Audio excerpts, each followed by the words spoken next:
Okay, so we are now recording. So I'm going to go ahead and start the meeting. And I'm glad that those of you who are here could make it. And we're going to try to cover everything, and we've got it recording, so those of you who could not make it live will be here. I was going to start by reviewing the Bolduc and Demand assignment. There weren't actually any questions about that assignment because most of the questions were about the final project. But based on looking at the assignments, I think that it would be useful to do some review. So let me just show you. I'm going to share my screen. And those of you who are live, please let me know. Stop me if you have questions, or let me know if there are any issues as we're going. So this is, of course, what our Moodle page looks like. I thought I'd start by just kind of reviewing some of the things that I go through, or some of the basics of the article, because it seemed like some people had a hard time figuring out things like what are the independent variables. So if we go back to kind of the basics of complex designs, at its simplest definition of complex design is an experiment that has two or more independent variables. And essentially all of the examples that we'll go through and the questions I'll ask you will be about experiments with two independent variables. We won't talk a lot about any with more. Bolduc and Demand had two independent variables. Does anyone want to tell me what they are? Can I get any participation here?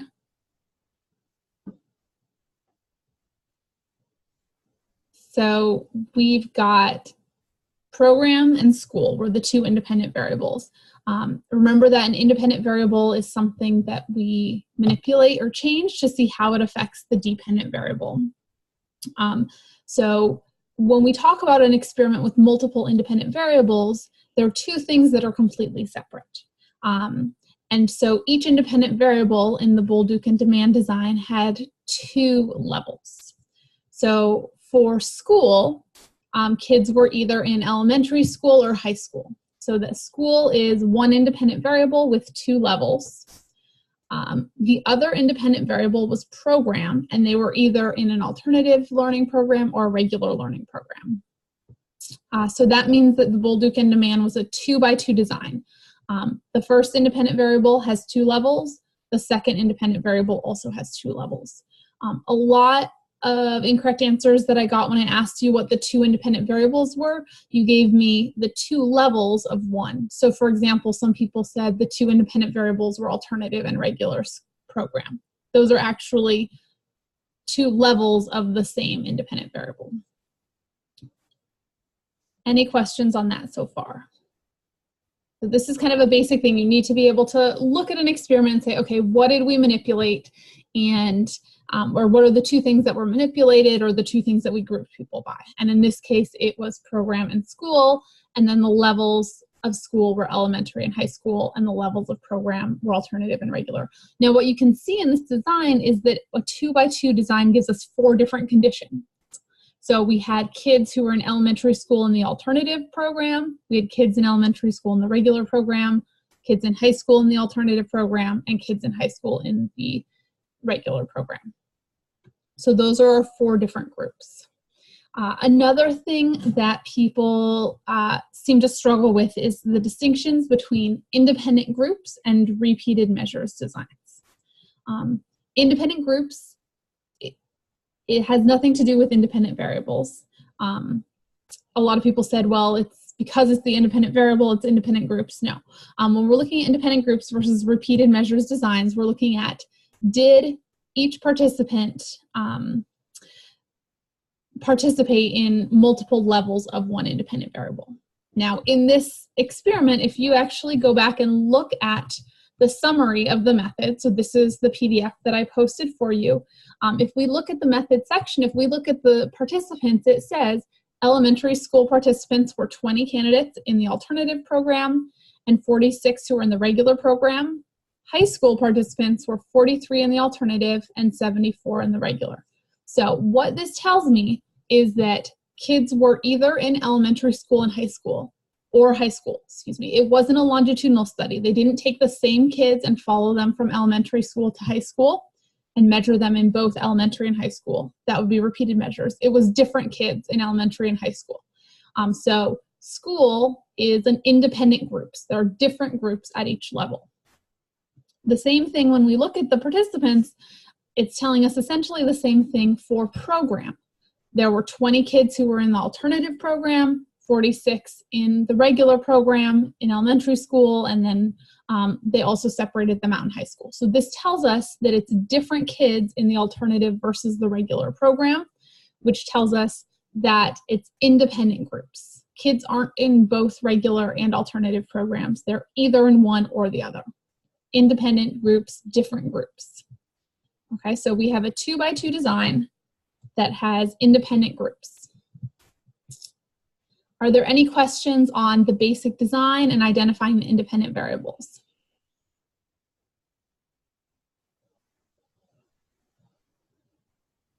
Okay, does anyone remember what the dependent variable was on this?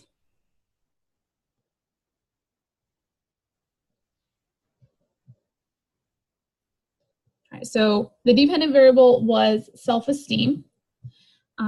And so we're looking at how their level of school and the program affects their self-esteem.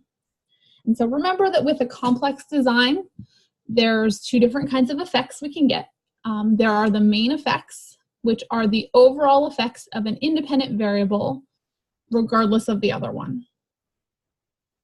And then there are interaction effects, which are the combined effects of the independent variables when they're considered simultaneously. So if we look at Bolduc and Demand's results, and we go and actually look at the results that they reported, they discuss the main effects. So you'll always have as many main effects as you do independent variables. There were 2 independent variables, so there's going to be 1 main effect for each. So in terms of the main effect of program, what they say is the alternative learning program students had lower self-esteem than regular program students. The mean was 6.79 versus 7.39. So what this is looking at is it's saying regardless of what school level they were at, kids who were in the alternative program had lower self-esteem than regular program. So it's the main effect of program. We're ignoring school. We're acting as if we never tested school and just looking at program. Likewise, we can look at the main effects of school. And so if we're looking at the main effects of school, we're looking at, is there a difference between elementary and high school students regardless of their program? And here we found no significant main effects. I'm going to try to put this in presentation mode to see if it works. Okay, so this is, if we're looking at our table here, now remember each one of these boxes is a condition, and so these numbers in here are the condition, are the mean for the condition. So 6.29 is the average self-esteem for kids in alternative programs in elementary school. 7.92 is the average for kids in regular programs in elementary school. In order to test for main effects, we want to average across or down. So if I'm interested in the main effect of school, I want to know, is there a difference between elementary and high school students? I don't care about program, so I'm going to average across. I want to know what's the average for elementary school students, what's the average for high school students. Again, for the main effect of school, I don't care about program, and so I'm going to compare these numbers, which are relatively similar. If I want to know about the main effect of program, I don't care about school, so I'm going to average down. I want to know the difference between alternative and regular kids in the alternative or regular program, excuse me. So I'm going to average down and get the main effect of alternative program, or sorry, the mean for kids in the alternative program versus means for kids in the regular program, and compare these two numbers. And as we can see, it looks like there is a difference in program where those kids in the regular program have a higher self-esteem. When we're looking at the interaction effect, though, we are interested in all 4. So we want to know kind of the difference. We want to know, how does the difference between an alternative and a regular program differ depending on school. So we're interested in both of those variables. What I did here is I essentially just graphed the numbers that were right here. Okay, so I made a line graph so we can test to see whether there's an interaction. And if you take a look at this, what you can see is that there is an interaction effect. The way that I know this, just by eyeballing it, is the fact that the lines cross. If the lines are not parallel, either if they cross in the graph or if they will cross at some point in the distant future, it tells us that there is an interaction effect. And so if I want to describe what's going on here, I would say, okay, let's look at what's happening in elementary school first. In elementary school, kids in the regular program have higher self-esteem than kids in the alternative program. In high school, on the other hand, kids in the alternative program and regular program have roughly equivalent self-esteem. So the effective program differs for kids in elementary versus high school. The fact that how you interpret program depends on school is the interaction effect. Okay, we also talked about the subtraction method as a strategy for figuring out if there's an interaction effect. Graphing is definitely easiest, but the subtraction method is also not terribly complicated. So here we want to subtract the means for the 2 levels of school for elementary versus high school at each level of program. And honestly, for the subtraction method, you can either go across or down.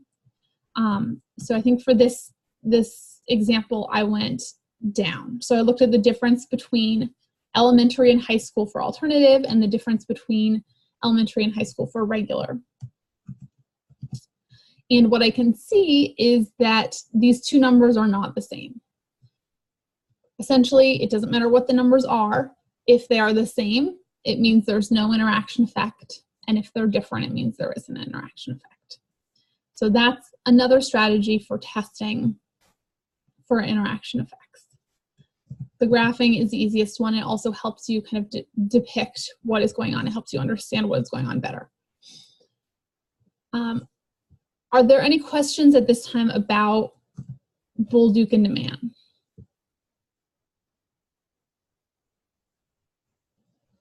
I have one more example that I thought I'd show of a complex design, which I don't think I put in the other lecture. So this is just kind of another nice example to help solidify this.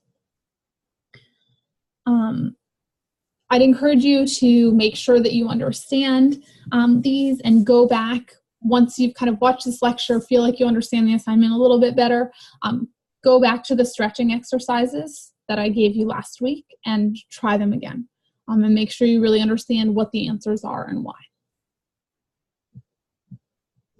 Okay. So I'm hoping you can still see this. I'm occasionally getting messages that my internet connection is unstable. Okay, so this is an experiment. This is a graph from an experiment where they were interested in they were interested in the phenomenon that first-generation college students often struggle and do poorly. So they were interested in how a student's status as first-generation or continuing generation was affected by having independent versus interdependent messages from the college. The idea here was that one of the reasons that first-generation students might struggle is that in their homes, they're encouraged to be interdependent, meaning rely on other people, work together, and those are really the goals that their parents teach them. And then they get to college, and the messages that they're getting in college are really focused on independence, and you need to do your best and work by yourself and stand out. And so the idea was the conflict between these 2 things might be what causes a problem. So no one's answering my question, so I'm going to go ahead and answer it for you, but I encourage you to be testing yourself and thinking about, okay, this is a complex design. What are the independent variables? So there's 2 things that they looked at. One is the generation. So the levels of generation would be first generation versus continuing generation. That's the first independent variable. The second thing that they manipulated was the message. And what they did is they actually sent students a message from the college president that either focused on independent goals or interdependent goals. So the 2 levels of message are independent and interdependent. So we have another 2x2 design, 2 independent variables with 2 levels of each. And by looking at this bar graph, we can tell that there's an interaction effect, because the effect of generation, which is shown by the different colors of the bars, differs depending on the message that they get. So when they get a message from their college president with an interdependent message saying it's really important we work together and that we collaborate as a team, there's no difference in how students perform on an anagram test, which is kind of a word puzzle, between first generation and continuing generation. So first generation students do just as well as other students. However, if they get a letter from the college president focusing on an independent message saying it's important that you do the best, it doesn't matter how you get along with other people, you really need to shine, now we see a difference, and those first generation students do significantly worse than continuing generation students. So this is an interaction because the effect of generation differs depending on the message that they get. So this is just another example of a complex design. And again, I encourage you to really go back to your stretching exercises, try them again, and make sure you understand this. So are there any questions about complex designs at this point?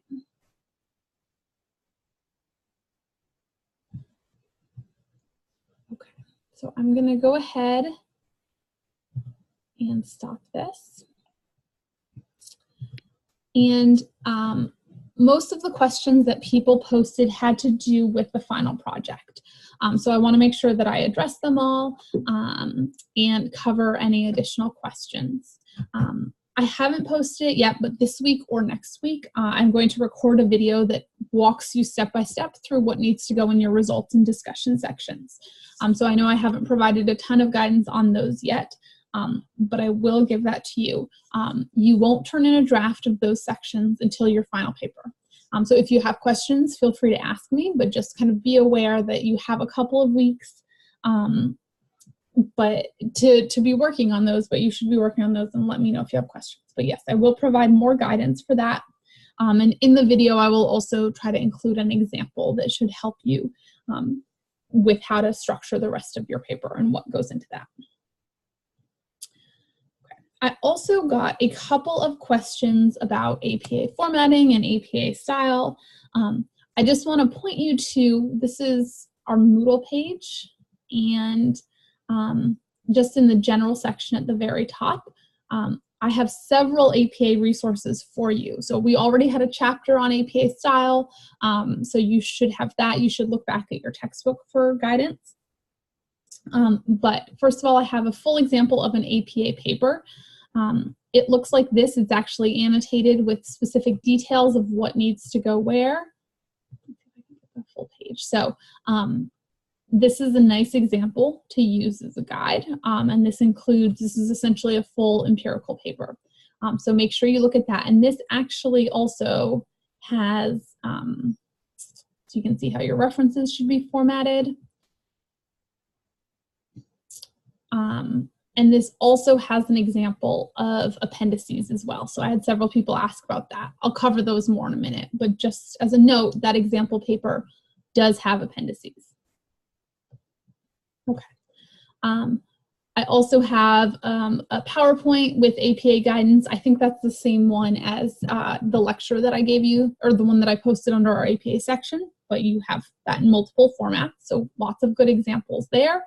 I also have this APA guide website. Excuse me, that's a link to the Purdue OWL website, which looks like this. This is another great resource if you're trying to figure out how to format your references or how things go. Under APA style, there's this formatting and style guide. Lots of options of how to cite different references, headings, sample papers, all kinds of things. So use this as a resource. Another question that someone had was about kind of the page allotment. And So on your final paper or rubric, it says your APA style should take up 3 pages. And this includes 1 page each for your title page, 1 page for your abstract, and 1 page for your references. This is really not a long paper. You essentially have 4 pages of text at a minimum. And I expect that to be 4 full pages if you're going to do the bare minimum, but 4 to 7 pages of text. And then you've got your APA stuff, and then you have your measures. Okay, any questions about that? So again, those 3 pages that I've allotted for APA are for the title page, the abstract, and the references. Okay, I also had a question about the measures. So I think part of the confusion is that I've used the word measures twice. So one, within the text of your paper, in the method section, you'll have a small section called measures. This can include an example of the questions you're using, but it shouldn't include every item. You're just going to kind of briefly describe it. Instead, you're going to include your full measures in the appendices. And so the appendix will essentially be a list of every question you plan to use. You only need like 5 for each construct, so it doesn't need to be incredibly long.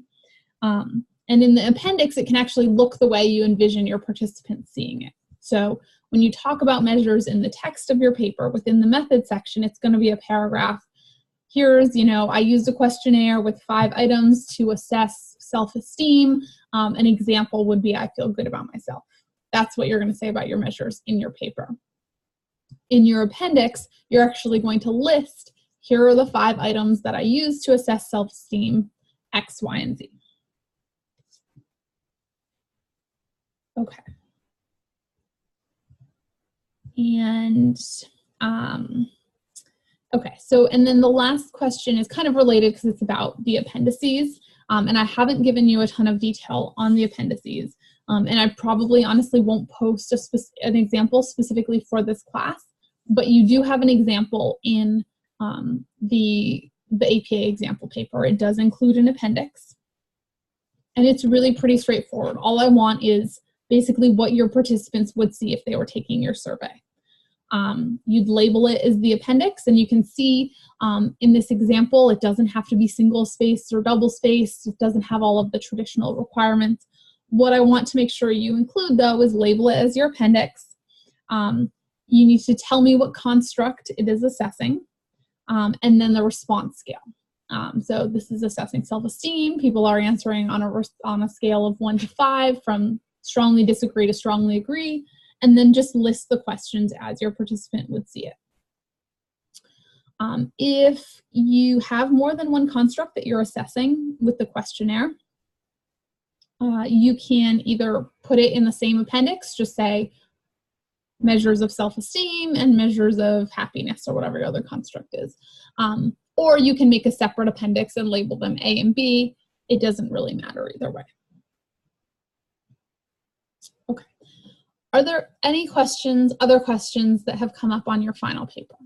I know that this is something that people are struggling with, so I'm happy to talk more about it if there are questions.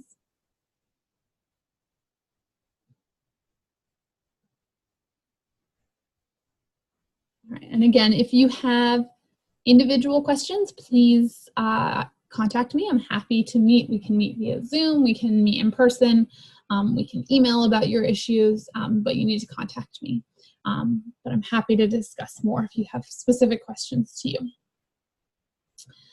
And the last question that I got was about the final exam, which is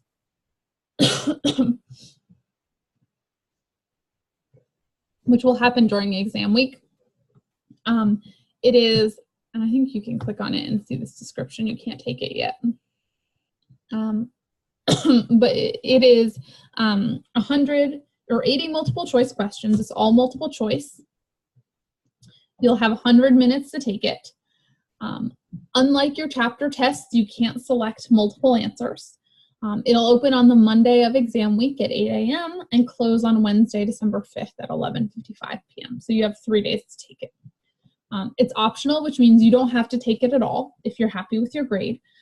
If you do take it and do better than your overall test grade, the final exam will be worth 10% of your final grade, and the test will be worth 30%. If you take it and do worse than your test average, it won't count against you. I'll just drop it, and your test average will count for 40% of your grade. So it is entirely up to you whether you choose to take it. It won't hurt you, so I'd encourage you to try, but it is up to you. And I'll cover this again as we get closer to that. We're still a little ways away. So are there any questions? I think that's the questions that you posted, and those are the issues that I see us needing to cover. I will post another video too, so I'll post one about writing your discussion and results section. I'll also post a video when we get closer. We're going to do a poster session for our final project as well, so I'll post a video about that.